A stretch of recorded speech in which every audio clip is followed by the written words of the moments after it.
नमस्कार, मैं हूं प्रीति सिंह और आप देख रहे हैं हल्ला बोल न्यूज। चलिए बिना देर किए शुरू करते हैं आज की 10 बड़ी खबरें।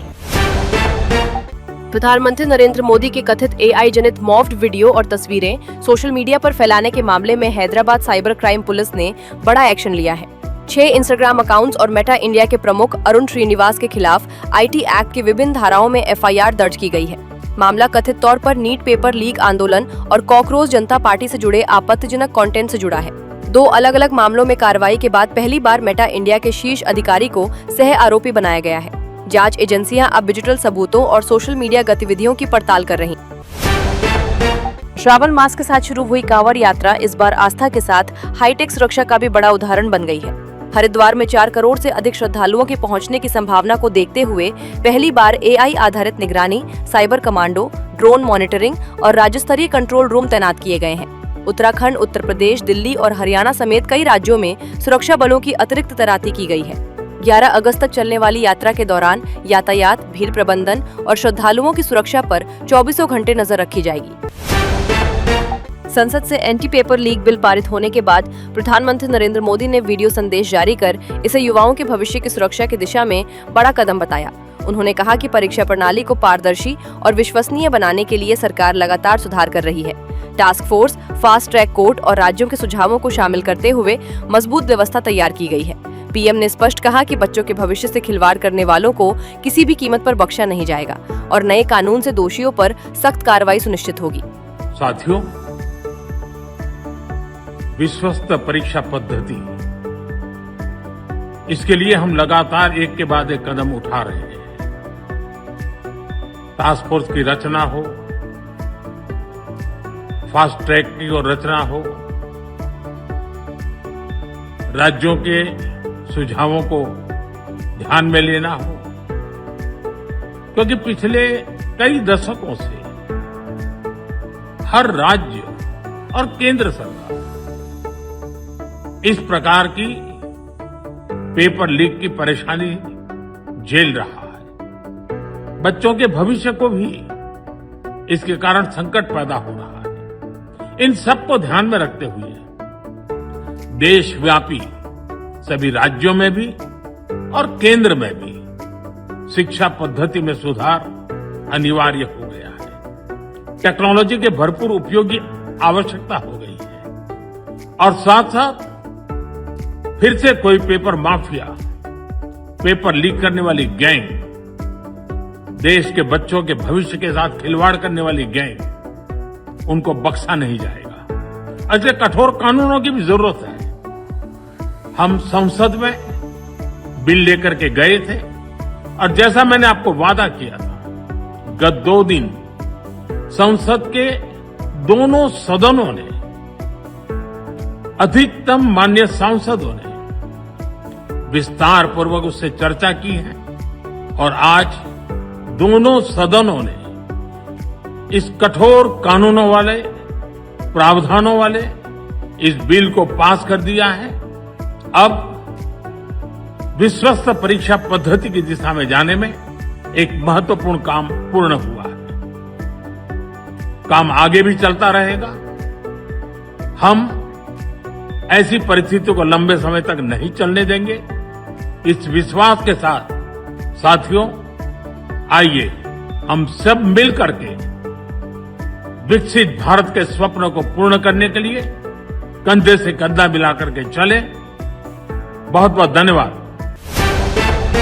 उत्तर प्रदेश के मुख्यमंत्री योगी आदित्यनाथ ने गाजीपुर के मोहम्मदाबाद में अफजाल और मुख्तार अंसारी के घर से करीब 300 मीटर दूर जनसभा कर 2027 विधानसभा चुनाव का राजनीतिक संदेश दिया। सभा में उन्होंने कानून व्यवस्था, विकास और सरकार की उपलब्धियों को जनता के सामने रखा। भाजपा के लिए ये सीट लंबे समय से प्रतिष्ठा का विषय रही है। कृष्णानंद राय हत्याकांड के बाद ये क्षेत्र लगातार राजनीतिक चर्चा के केंद्र में रहा है। मुख्यमंत्री की इस सभा को आगामी चुनावी रणनीति का अहम संकेत माना जा रहा है। तेलंगाना के मुख्यमंत्री ए रेवंत रेड्डी का इंजीनियरिंग ग्रेजुएट्स पर दिया गया बयान अब राजनीतिक विवाद का कारण बन गया है। हैदराबाद के एक कार्यक्रम में उन्होंने नौकरी की गुणवत्ता पर चिंता जताते हुए क्रिमिनल वेस्ट शब्द का इस्तेमाल किया, जिस पर विपक्षी दल बीजेपी और बीआरएस ने कड़ी आपत्ति दर्ज कराई है।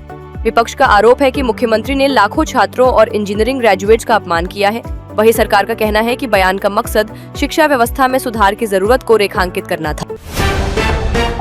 राज्यसभा में पब्लिक एग्जामिनेशंस अमेंडमेंट बिल 2026 पर चर्चा के दौरान सांसद राघव चड्ढा ने कहा कि पेपर लीक जैसी गंभीर समस्या का समाधान केवल बयानबाजी से नहीं बल्कि मजबूत कानून और सख्त कार्रवाई से होगा। उन्होंने कहा कि कैंसर का इलाज क्रॉसिन से नहीं हो सकता, उसी तरह परीक्षा माफिया पर भी आधे अधूरे उपाय कारगर नहीं होंगे। चड्ढा ने छात्रों के अधिकार, परीक्षा प्रणाली में पारदर्शिता और दोषियों को कड़ी सजा सुनिश्चित करने की जरूरत पर जोर देते हुए व्यापक सुधारों की वकालत की। अमेरिका में पढ़ाई करने वाले विदेशी छात्रों के लिए बड़ी खबर सामने आई है। रिपोर्ट्स के मुताबिक ट्रंप प्रशासन ऐसा प्रस्ताव तैयार कर रहा है जिसके तहत पढ़ाई पूरी करने के बाद नौकरी करने के लिए छात्रों को करीब $1 लाख यानी लगभग 96 लाख रुपए चुकाने पड़ सकते हैं। बताया जा रहा है कि ये प्रस्ताव OPT यानी ऑप्शनल प्रैक्टिकल ट्रेनिंग योजना से जुड़ा हो सकता है। इस खबर के बाद सोशल मीडिया पर तीखी प्रतिक्रियाएं सामने आई हैं। विशेषज्ञों का मानना है कि यदि ये प्रस्ताव लागू हुआ तो अमेरिका में विदेशी छात्रों की संख्या प्रभावित हो सकती है। भारतीय मौसम विभाग ने दिल्ली, NCR, उत्तर प्रदेश, बिहार, राजस्थान सहित 12 राज्यों में भारी बारिश, तेज आंधी और तूफान का अलर्ट जारी किया है। बंगाल की खाड़ी में बने मजबूत सिस्टम के कारण मॉनसून फिर सक्रिय हो गया है। अगले 3 से 6 दिनों तक कई इलाकों में झमाझम बारिश की संभावना है। मौसम विभाग के अनुसार 60 किलोमीटर प्रति घंटे तक की रफ्तार से तेज हवाएं चल सकती हैं। पहाड़ी राज्यों के लिए रेड अलर्ट भी जारी किया गया है। लोगों से खराब मौसम के दौरान सतर्क रहने और प्रशासन की सलाह का पालन करने की अपील की गई है।